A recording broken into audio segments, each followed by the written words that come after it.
what's going on, guys? This is Starblast Studios coming here with a brand new figure review, and today, guys, we're going to be taking a look at the new SH Figuarts Jiece figure, him being the #2 member of the Ginyu Force. I'm really excited for this figure. I hope that the review comes out very well. Anyways, let's go ahead and take a quick look at the box, see what we got. We got obviously Jiece in there, like through the actual window shelled packaging. You got him in pose right there. Here's the side of the box. Here's the back of the box, right there. Here's the side, right again, and on the bottom. You got some more images right there of Jiece, and looking at it from the top, that's pretty much all we got. So anyways, without any further ado, let's go ahead and get this figure open. Alright guys, so here we got the red magma of the Ginyu Force opened up and out of its packaging. And one of the things I gotta say straight up, that in terms of honestly all of the accessories that is included with this and the way that they handled about this figure, this is honestly some of the best stuff that we have gotten from Tamashi Nation for a really long time in terms of accessories. Like, the sheer amount that we get honestly reminds me of the amount of accessories you'd get with the old school SH Figuarts figures that they would do. And honestly, the budgeting and all of the effort and time that they put into including a lot of that stuff really adds to a lot of the play factor and accessibility that you have with this figure. And so that's one of the strongest points of this figure. When it comes to the actual hair, I do really like the way that they sculpted it. They sculpted it really, really well. It goes all the way down. It pretty much exactly like as you would expect. You can see like on the back, like there's like a split up right there when they were putting the two half pieces, but no big deal at all. I do really like that. Now, the shoulder pieces, unlike the way that they did it with Captain Ginyu, it only goes up and down. It's like on a hinge, but the thing is, it's actually removable for like some alternate like shoulder pieces, so that you can get some certain poses that you normally would not be able to do. But I kind of like that they went about that in not only to just make them removable, but they make them a lot more stable, because one of the issues I had with Captain Ginyu was that when you articulate the figure, the armor pieces would come off a whole lot, and it got like really, really annoying. But it was like, I guess it was a way that they went about it that way in order to prevent you from breaking the armor pieces, which I think was a complaint that people had on the Vegeta and Nappa, that they would go and break that. But over here, with the way that they did on here, yes, it's still removable, but it's still fairly tight, and I don't feel like you're gonna break this anytime soon. And that's something I do really like about the Jiece figure altogether. And looking at everything, they sculpted the muscles on Jiece fairly well, but it's pretty much like your basic SH Figuarts stuff when it comes to like the actual design. You can see like the back of the legs. They made it. He definitely does not look like he skipped leg day. Like, he looks like he is, he is running and everything. His arms are like a little bit skinny, but that's actually like a factor that I like about Jiece. And on figure form, it works really well, because it also helps to get a lot of extra posing options that you can on this figure that you normally wouldn't get anywhere else. I guess one thing I really do feel like is annoying though is that, yeah, you can get away with it, something like this, but like on the armor pieces, like this little bit corner thing that comes that's like right over there when you're trying to articulate it, and it can get in the way of like doing certain poses on the actual arms. That's something that's really annoying, but at the same time, it's like how there's not really any other place that they can do like a cut in there in order to maintain the accuracy of the look. So that's totally like where it is bothersome, that is a hindrance. I can kind of understand why they had to do it like that. I really like the way that they did the symbol right there on the actual armor. Yeah. As for Jiece, they did a pretty darn good job. And now, in terms of his scaling, when it comes to other figures, and he's fallen over. Okay, that's one problem with the figures, that he can be very top heavy due to the weight of the hair. Okay, is he standing right now? All right. Here he is with Captain Ginyu. And honestly, I like that the scaling is like this, because there was this one shot I remember in the manga where it was like all of them, like all of the Ginyu Force members, like one behind another, and the scaling is like perfectly, because like Ginyu is like a whole head taller than Jiece, and it is going to make that pose from the actual. I'm hoping that all the Ginyu Force members are like that, so you can get that pose with all of them lined up, where it's like the tallest to shortest, and Captain Ginyu's exactly in the middle. I'm probably going to get the monocle foot Gildo just to sort of like have that thing like go with the rest of them. But yeah, in terms of other size comparisons, here he is with Frieza, Lord Frieza, the Emperor of the Universe. And I still have trouble sometimes standing up Frieza, because he does not have very good the feet. The way that they did the feet makes it hard, so that he has issues standing. Here he is with an Ultra Instinct Goku. Not that you would really see him in the same saga like that. And for other comparisons, you know what, let's take Frieza out of here. Here he is with the Super Saiyan Blue Vegito. Just so we can have that. Still waiting on Kid Gohan's from Premium Bandai, but like I think he was one of the figures that had the issues because if you remember the shipping incident that happened, a bunch of the figures fell into the water, so he could be swimming along with those rare Ultra Instinct Dome and Goku figures. But yeah, so in terms of the accessories, now again, this is exactly what the biggest highlight of this figure is for me. We get 2 of the shoulder armor pieces, which pretty much gets him into a whole lot more of like versatile, like posing with the thing. You can raise his arm up, and you can essentially get him into that one pose that he's known for, getting himself into. We get like one piece that goes into the back of him, so you can essentially go plug a stand. And the way you can do that, I'll show it to you right over here. You essentially go to the back of Jiece, and then you pull this piece out, and then you just put this figure in there. As simple as that. The figure doesn't actually come included with the stand at all in order to utilize it, but considering all the accessories that it comes with, honestly, it's not that big of a deal to me like that at all. Let me just get it like an actual stand and put it in here, just as an example. This is actually surprisingly having a hard time getting in there. So maybe it's best to get the stand in before plugging the piece into the back. Okay, that stand is not going in at all, so that is very strange. So possibly a complaint right there. I'm gonna go ahead and take this and put it back. In terms of the other accessories, we do get like with the actual hands, we do get a pair of fists like you would expect. Comes right on out of the packaging.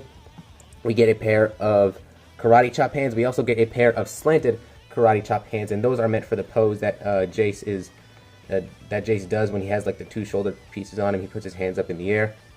We get a pair of open palm type of hands, and we also get a pair of kind of grabbing hands, and it's meant for the crushable accessory. And then we also get one special gripping hand, which is specifically meant to hold onto another accessory that he comes with, which is the Scouter case, which holds all the Scouters. He brought it to Frieza on it during his first appearance, which I really like that they included that. It wasn't necessary, but they did, and it's really cool. Then it also comes with a Crusher Ball accessory and also like a handle that plugs into the bottom of it, that so you can actually like attach it to the wrist.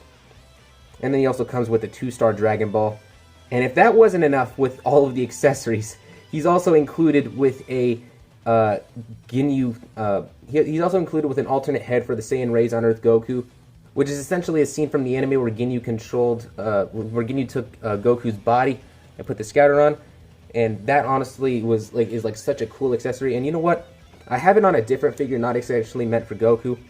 And it's this custom like hybrid Bardock figure that I got a while back. And putting it on this honestly just looks really, really cool. I think the look of this, I'm just going to leave it on this body from now on just because it matches so darn well with the actual figure. I really do like how this looks with the Jiece. It's honestly really, really cool. I really dig the look of that. So that's always going to stay on there. And I may or may not have mentioned this, but he also comes with a 2-star Namekian Dragon Ball. And yeah, Jiece is clearly loaded with a lot of accessories, and you're going to have a whole lot of playability with this figure. I'm honestly really impressed with it. Now, in terms of the faces, this is where I get into one major complaint, like the biggest complaint I honestly have with it. Now, obviously, we get a smirking face, which comes on the figure out of the packaging, and we also get a screaming face, and then we also get another screaming face, which has the mouth opened a whole lot more for exaggeration. And that's where my complaint comes in, where it's just like the 2 screaming faces, they look honestly really, really similar. Honestly, if it comes between when it comes between the 2, I really wish they would have taken one of the screaming faces and just like they would have made it like a stern face for Jiece instead, because he is a lot more serious. And for the last face, he does come with a screaming face that's looking off to the side, which is meant for another pose that you can get him in, that they have him displayed. And that's pretty much it for all of that. Again, really just I love the amount of accessories that comes with this figure. It really adds to the play factor. So for the articulation, normally we get into the head, but the actual hair, it like comes with like a hinge, moves up and down, and you can slightly like spin it. So it's not gonna be like a total hindrance when he's moving left and right. But I mean, you know what? Actually, let's see right now. So the head cannot really move up at all, probably due to the hair. Actually, wait. Now you can kind of get him looking up, kinda. Keyword kinda. You can get him looking down. You can't get him looking left to right, but obviously because of the way that the hair is, it's going to be hindering it a little bit. The lower neck joint doesn't really have any articulation in it at all. Shoulder pieces, they move up and down like that. But let's actually move it around. The arms does do a full 360 like you would expect it on the Figuarts figure. He does have a really good butterfly joint, but sometimes the armor piece that's on there can really get in the way. And so it's because of these factors going in, it's very difficult to actually utilize the articulation unless you're using like the armor piece, which honestly I could go ahead and show right now. One of the complaints that people are having is that the armor pieces can be very difficult to swap out, and for the most part I did have that problem, but like eventually I realized that it was because there was some plastic that was on my copy. I'll show you right here. There was some plastic residue that was getting in the way after trying to get it on there. And, you know, after a little bit of finicking, I can pretty much get him on there easily. So it's like not too much of a hindrance, but obviously if he's not getting into that pose, it's like the armor does still look fairly strange nonetheless when trying to move the arm forward, which honestly sucks, but it is what it is. Let me just get this thing back on. Obviously at the arm you got a bicep swivel right there, double jointed elbows, and then the wrist is on a hinge, so it does move around, does the side-to-side motion, things like that. As for the torso, this is where I think the articulation normally would get better, because just like how it was in the Guinea, okay, yeah, so you got to bring the thing up in order to get him crouching forward. It does cause a little bit of gapping in the back, but honestly, not that much, and it genuinely reminds me of the amount of posability, of like the way that they did the Ginyu figure. When it comes to that, like they basically engineered the figure so that it would articulate well. The thing does move around like that, so you get some pretty darn good articulation right there, and you also get like a really good waist swivel. Nothing getting in the way at all.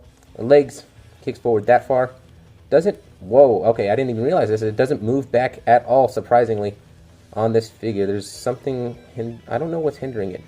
When you move it out to the side, it'll move back a little bit, but like when you have it straight down, it's not moving at all. So don't exactly know what's hindering it in there, but something is. Got upper thigh swivel right there, double jointed knees. The feet, they are on your double ball joints, so it can move down this far, move up that far.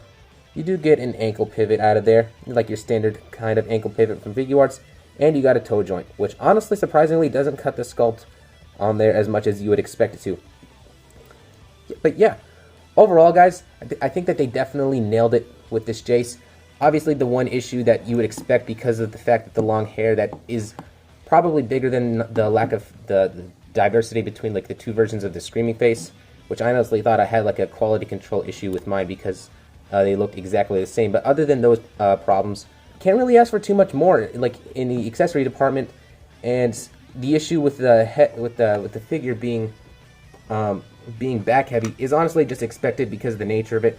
I don't know how Figuarts could possibly make the hair any lighter. So yeah, you're probably gonna want to have them displayed in a bunch of poses or something like that, just to sort of leave on your shelf with the rest of the Ginyu Force, as that is going to be the main thing that you're going to want to have this Jiece for. But yeah, other than that, hope you guys did enjoy the review. I am really having a lot of fun with this figure. But yeah, that's all I have to say. And now I'm having trouble sitting up. Okay, there we go. He's good. Now I'm going to go ahead and end this review before the figure falls over. I hope you guys did enjoy. I will see you guys in the comment section. Till then.